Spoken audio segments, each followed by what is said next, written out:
Hi, I'm Cheryl Waters. Welcome to Live on KEXP at Home. Today we have RVG all the way from Melbourne, Australia. Hi, Romy and Marc. How are you? Good. How are you going? Hey, yeah, good. I'm doing great. I am just beyond delighted to be sitting here with you right now, all the way around, halfway around the world.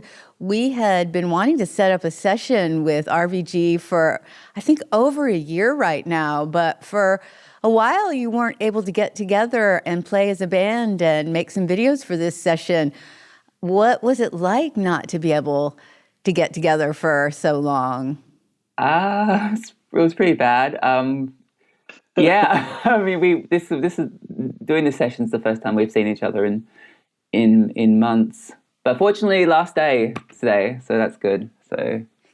Yeah, tell me about that. I was talking with Marc earlier and talking about how it seems like we haven't really been on the exact same cycle for COVID restrictions. I know I was speaking with some people in Melbourne over a year ago, and there were concerts and things going on when we were in pretty tight lockdown. And then we started to see our vaccination numbers rise here in the US and started to open up a little bit more. And then that seemed like you all started to lock down and haven't been able to play. So what's going on right now? What are things looking like in terms of live music and shows?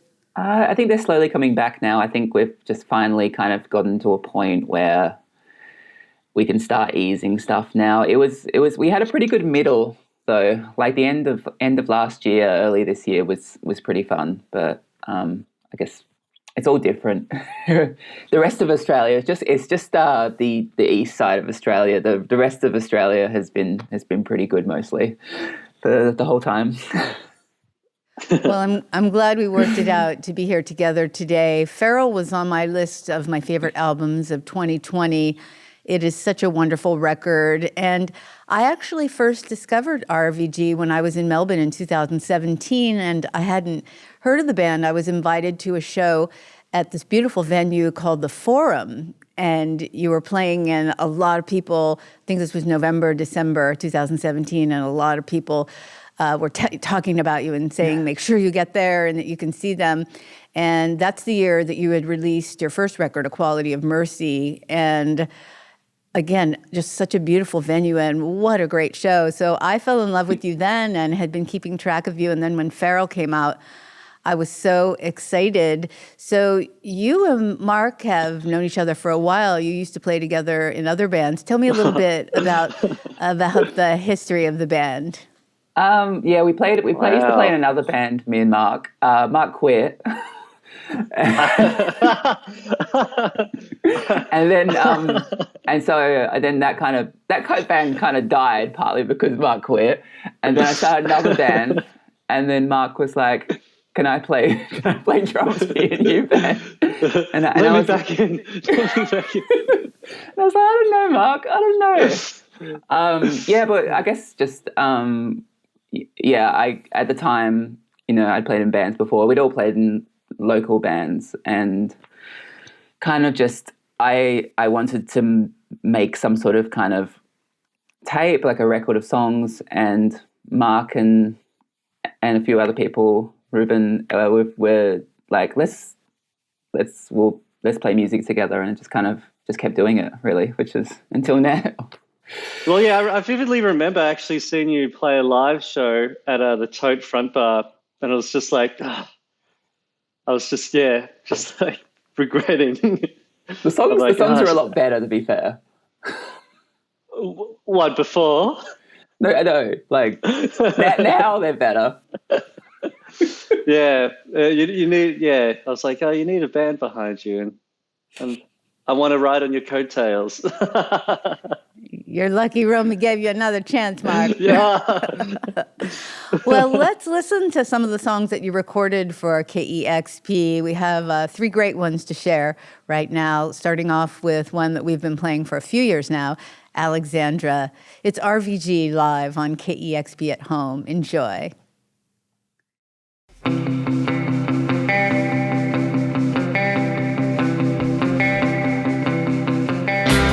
Monday morning, you may find me dead.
twice. How else could she explain why I am going to hell? Oh, I must be under something else's spell. And my father's got his bayonet. He's calling up his friends. He says, once you dishonor us, that's where my patience ends. And your message ends with what's your back, you know you've really done it now. Oh, I hope you're staying very far from town. But I never hurt anyone, if you don't count me. I cut a big hole in my heart, spent a year just watching it bleed. Alexandra, little sister, tell me, what do you really think about me?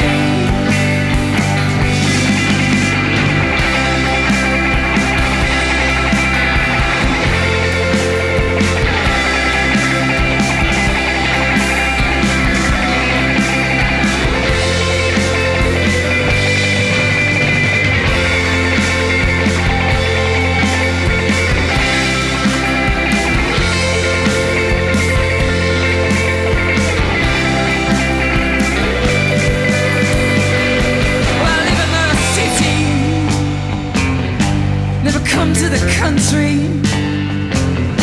but I'd risk my life if you would only ask me to. Alexandra, little sister, I'd risk my life for you.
That's RVG live on KEXP at home.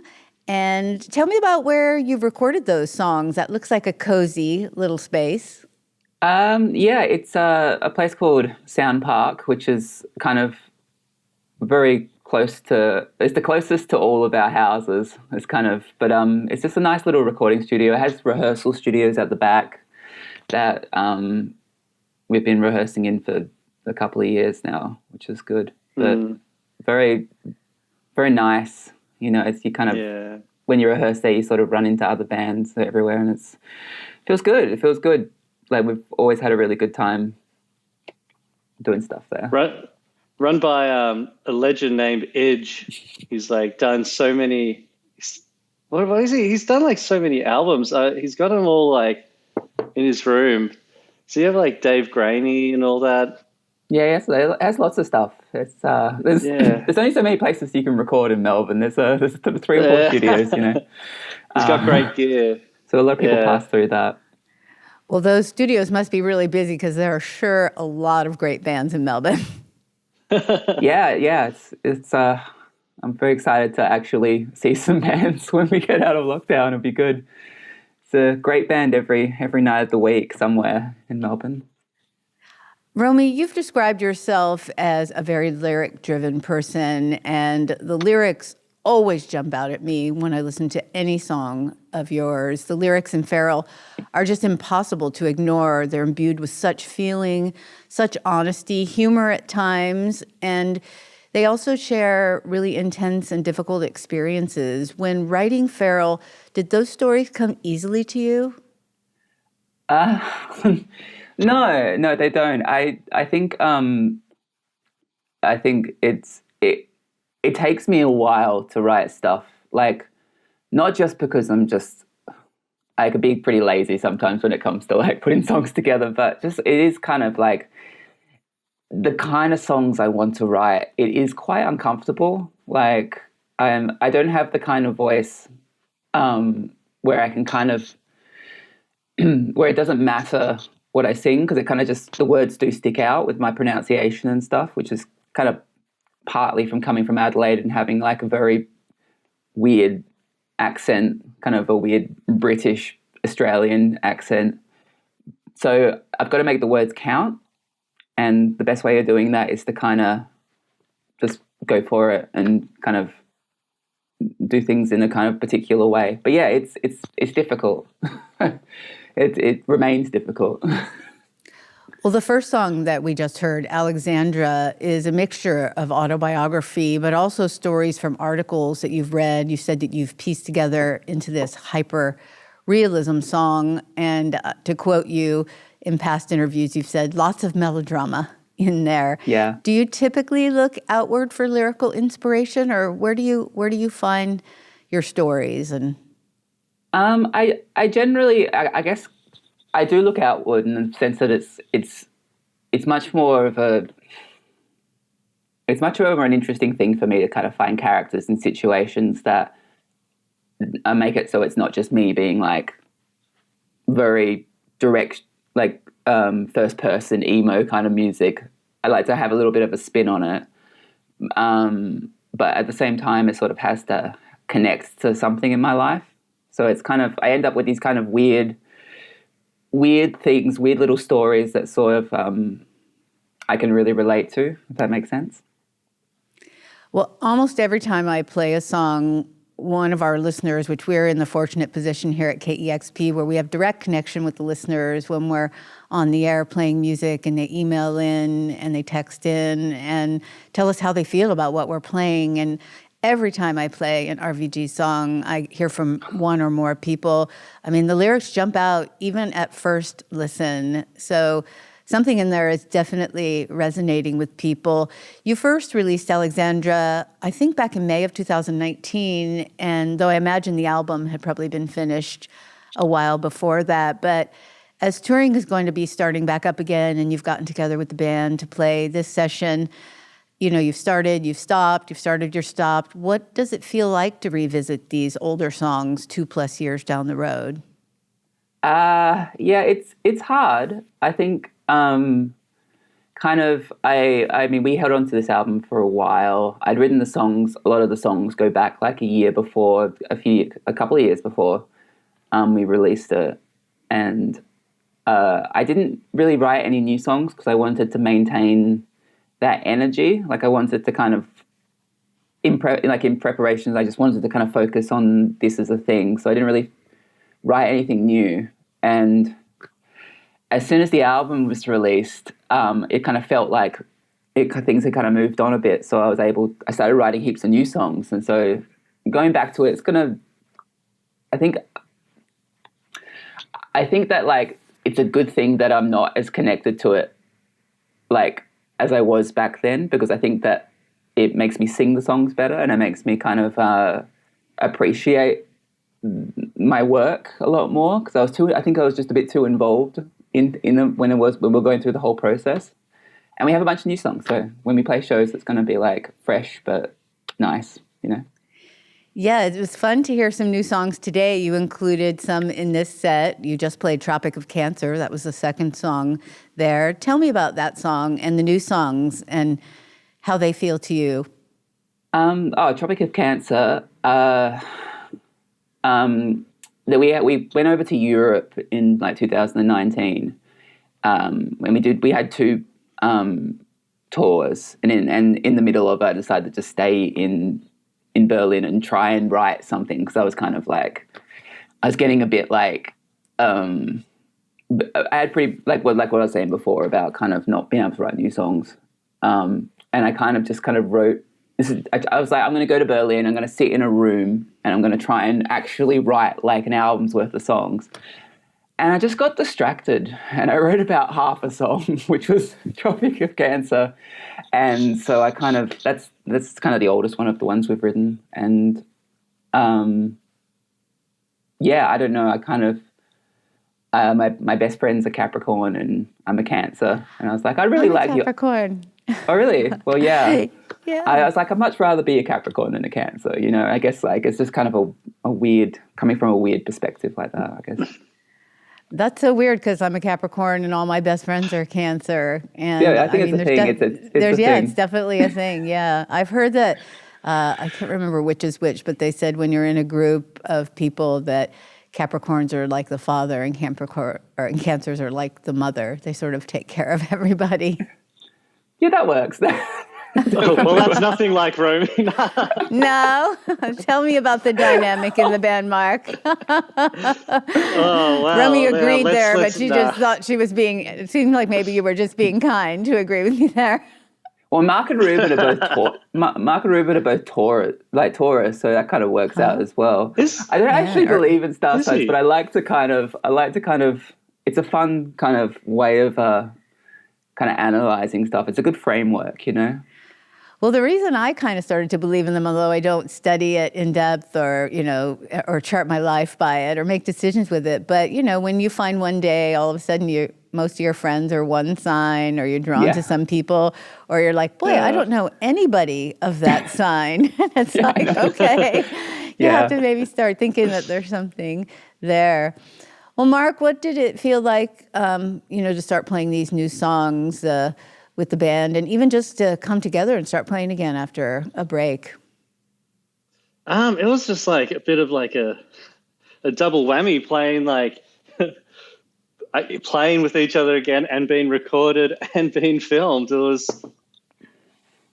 was a lot, but it was also refreshing and good to know that we can still do this, like in ourselves. At least for me, I was like, oh, can I still even play?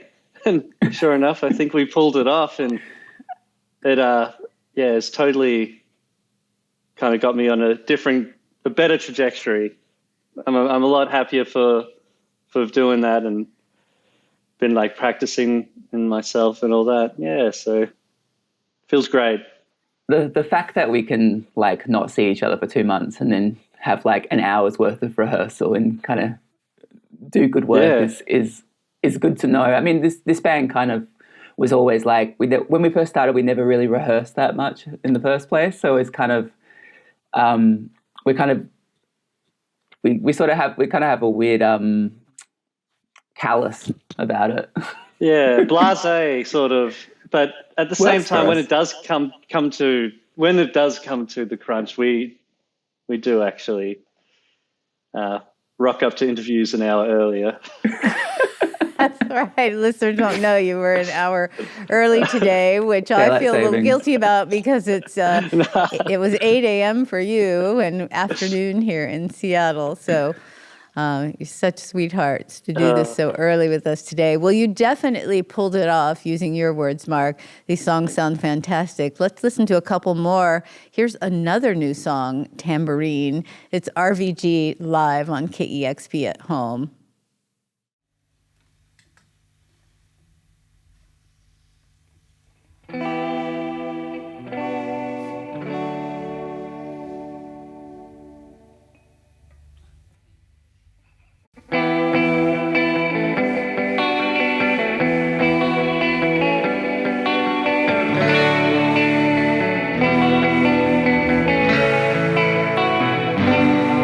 They're playing drops of Jupiter, 'cause they never really knew you. The room is so cold and dark. Your family are wearing masks. I can't hear the eulogy. The stream is bad quality, and I don't wanna see you go through a tab of Google Chrome. So we're playing a record. I know both of us lie, thinking one day in the future you'll be gone for a long, long time.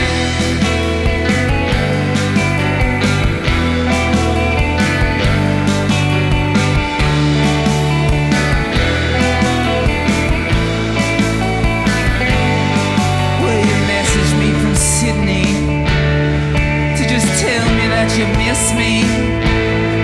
And from one black sheep to the next, you know just how bad it gets.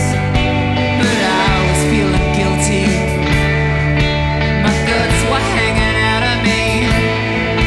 I wish I had said I loved you. I wish I had said I loved you. Baby, you're too damn cool for this white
That's RVG live on KEXP at home. That song you just heard, I Used to Love You. KEXP listeners will recognize that, getting tons of airplay. And Tambourine is a new song. And Marc, I think you said earlier before we started recording that we're among some of the first people to hear some of these new songs.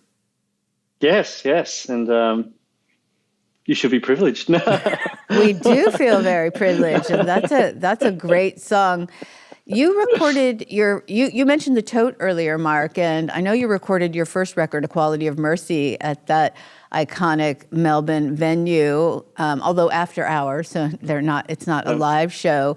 But for Feral, you were able to go into the studio, but I think that you still capture a real spontaneity and electricity of a live performance. Tell me about those two experiences, and have you recorded the new songs yet? And if not, what will you do for those? Should I? Okay, I'll go. Oh, do you want to go? I know. Yeah, I guess we tried to record the songs for the second record. We tried to do it like tracking Marc's drums, kind of trying to overlay stuff on top of it, and it just really didn't work for us. Like, we just kind of needed to kind of have a very live feel, and maybe at the time, I'm not sure what we'll do with this record, but and then like just happened that Victor, who's done some amazing records, happened to be in Melbourne at the time that we really needed someone to make a record for us, and just kind of made it sound really good and really, really live. It had a feel to it. Like, it was kind of just very intuitive and quite similar in the way we did the first record, except with a bit more focus maybe. And we didn't spend, because we got very lazy with the first record. We kind of we recorded like a bit, and then we just like not do anything for 3 months, and then I'd be like, oh, we should probably finish this record at some point, and then we do a bit more, and we slowly like edge our way towards finishing it. But I don't know what we'll do with this next record. I'm just excited to just do it. Like, I'm excited to kind of experiment with things. I've got a bunch of new pedals, and I just really want to make some very loud sounds for a week or two. Yeah. You recorded at, I think, a couple of studios I saw, and one of them was the Bakehouse, which I got to visit when I went to Melbourne, and that place seems like a very creative environment. There's art everywhere, and how do the two experiences compare, doing it in a studio versus, in a venue like that? Well, that's a different bakehouse for one thing. That's like they have a little recording studio in Fitzroy, which is where I think some really great bands have made some really great records in there. But it was, I don't know, the studio is a different vibe. It's just kind of, you really have to make it feel comfortable.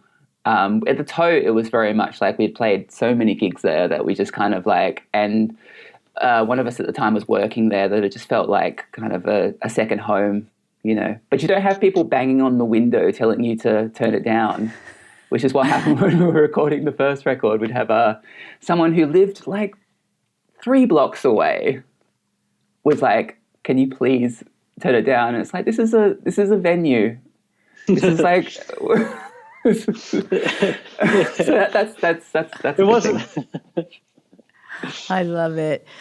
Well, Romy, you've talked about being inspired by compilations from the 50s and 60s, songs about death, simple upbeat songs with dark lyrics, and I can definitely hear that juxtaposition in your music, that upbeat with sort of some of the dark edges. Tell me about the desire to keep that sound light when diving into that dark subject matter. Although I definitely feel like your songs are filled with a lot of hope and vitality.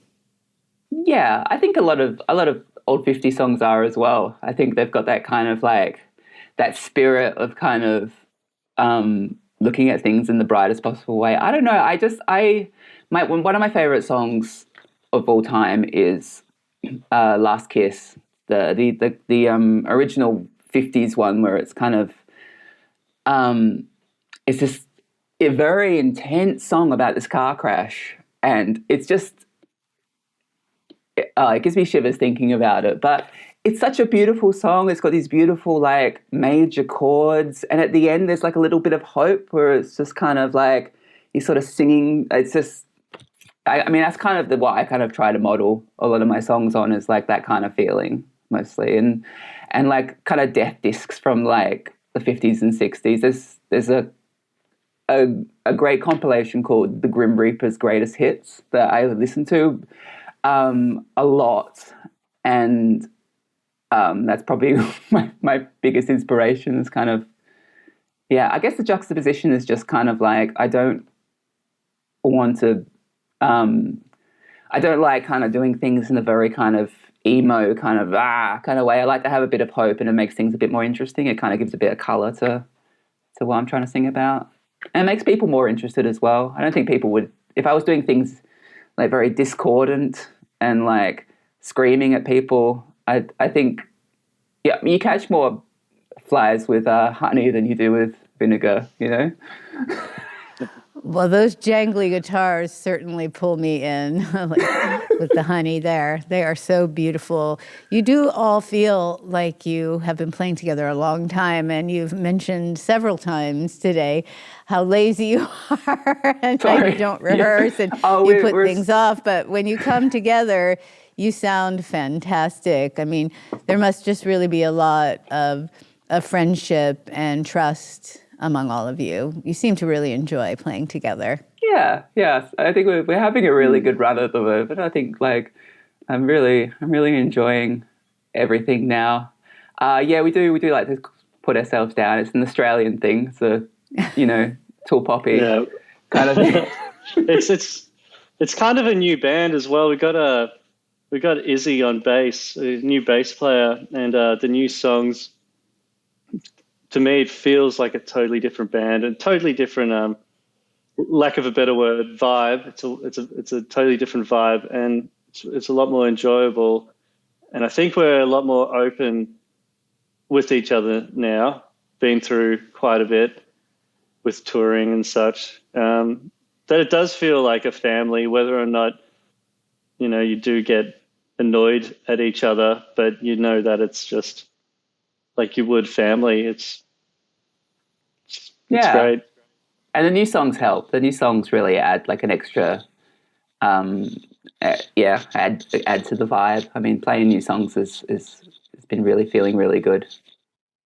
Yeah, I'm just always like, I don't want to like, I'm reluctant to play new songs so quickly because we've like missed 2 years of like being able to show everyone live Feral, but that's also like the frustrating bit as well. So we don't necessarily like to play same old songs, but like got to play them for the peeps.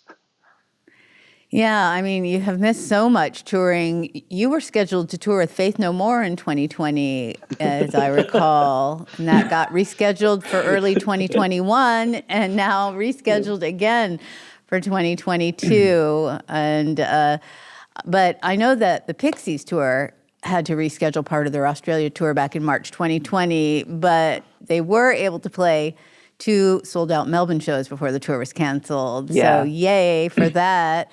I have to say, Pixies and RVG sound like a fantastic show to me. How were those shows? Oh, it was so good. It was so good. My biggest regret is that sort of we had the whole tour coming up, and I was like sort of standing side of stage, and I wasn't watching them properly because I was like, I'm gonna really like when we get to like Sydney, I'm gonna really like watch them at like, because we're going to play at the front of the Opera House. I was like, then this would be the perfect time. So I'm just going to casually watch them in Melbourne. And then of course, like none of those shows happened, but it was, I mean, they're one of my favorite bands. I think like they're incredible. It was so weird. I remember because I was in the crowd watching them, and I was just thinking like, this is just before lockdown and like all of it turning to shit. I just remember like looking at people, and like I saw like someone cough. I'm like, oh God, what are we doing? It was actually tense. It was quite tense because like that it was a bit tense. Yeah. They full gave us like a run through of like It was in the of, like, beginning. what? Yeah, it was at the No one knew beginning. what was going on. You know, before the zombies come, it was just like, you know, you're hearing like little reports of the zombies. So, you know, yeah.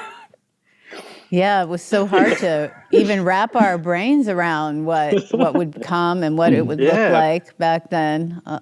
Yeah, what a strange time it's been. Well, I do hope that you are playing more shows soon. Definitely stay safe, though, and I'm eager to see you over here in the U.S. I'd love to host you here in our studios in Seattle if you find your way this way soon, I hope.